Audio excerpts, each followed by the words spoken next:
This is going to save you money. Roasted chicken, but we're not going to let the butcher do the work. We're going to break down a whole chicken. Using the F and Sharp chef's knife, I'm going to go ahead and start by cutting down into the natural line right in between the leg and the breast. Two key things that are going to help out would be joints and gravity.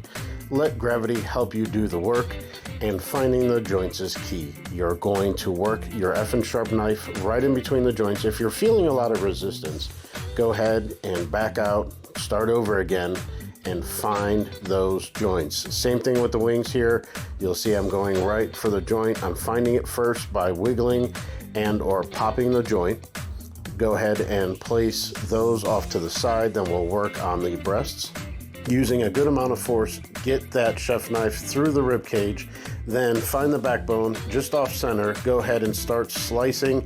You don't have to make one cut, just keep going back, work at it, separate the breast from the cage. Your pieces are ready to go. Now into a cast iron pan over medium-high to high heat, the skin side down, let them go undisturbed and allow them to develop some color.